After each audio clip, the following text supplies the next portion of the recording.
Let's be honest, twins can be a huge strain on your marriage and relationship. Let's talk about some things you can do to help maintain the relationship with your spouse through the ups and downs of the twin parenting journey. Hey everybody, my name is Joe Rawlinson. I'm the founder of dadsguidetotwins.com, where I help you survive and thrive as a father of twins. Okay, so if you want to keep your marriage strong and together through the twins and the stress thereof do not have to break your marriage. So here's some things you can do to help keep that relationship strong throughout the twin journey. First is setting expectations with your partner. Who is going to be doing what? When are they going to be doing that? And what are you going to do when challenges arise and you're both in a fragile state of mind in the middle of the night? By setting those expectations up front, it helps when the moment arises, when there may be some friction, because you already know what you're going to do.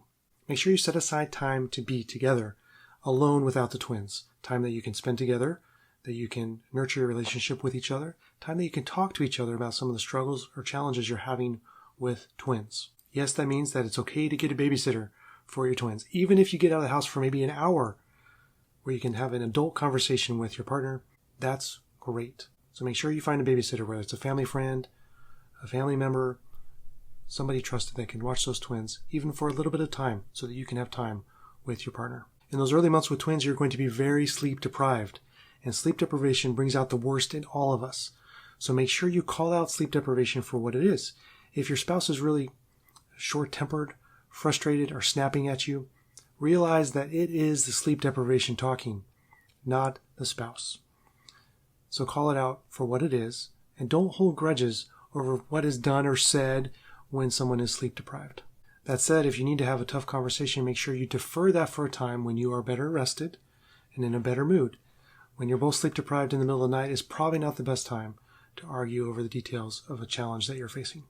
Remember, it's okay to let things go, let past priorities, hobbies, activities, responsibilities go so that you can focus on the twins and focus on the relationship you have with your spouse.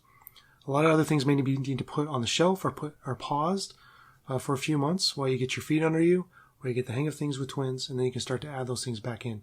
But don't let go of your responsibility to your partner and to your family. It's important that you take turns and shoulder the responsibility of parenting your twins.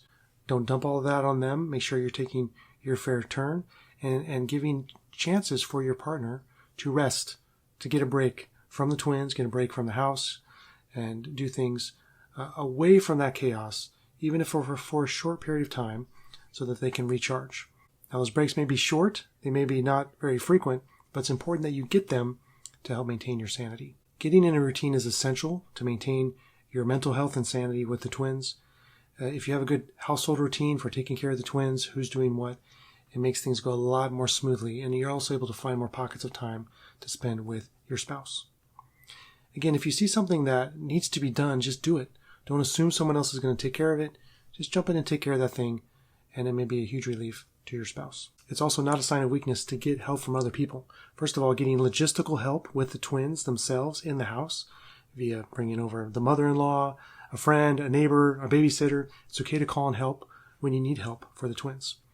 Also, if you're struggling with your marriage and your relationship, it's okay to get help there as well from a trusted third-party source, be it a counselor, a therapist, or a trusted friend. Find someone that you can talk to if you're struggling. And ultimately, the solution to keeping the strong marriage and relationship going through the ups and downs of the twin pregnancy and raising very young children is to love and serve each other.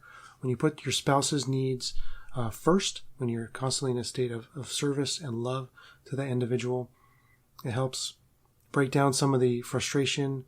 Love and serving each other is essential, but that you still may struggle, and that's normal and that's expected. But remember that there is a light at the end of the tunnel. In those early months with twins, you're so bogged down with taking care of the twins, you're in survival mode, that you may neglect the needs of your relationship and the needs of your spouse. But don't let the spouse and the relationship fall by the wayside, because even a small investment in that can yield huge dividends as you start to work your way through that tunnel of craziness, of sleep deprivation in those early months. So how about you? How have you been able to keep a strong relationship with your partner through the ups and downs of raising twins? Go and leave a comment below and let us know what's worked for you. And if you want more insights on how to maintain that relationship with your partner, I invite you to check out my podcast, the Dad's Guide to Twins podcast, where I have interviewed dozens and dozens of dads, fathers of twins, and they often share what's worked to maintain that relationship with their partner through the journey of twin parenting. You can find a link to that down in the show notes of this episode. If you found this video helpful, go ahead and give it a thumbs up, and please share it with another twin parent that you know that may be expecting or raising twins. While you're here, check out some of these other videos for practical tips and tricks on preparing for and raising your twins. Thank you so much for watching, and I'll see you next time.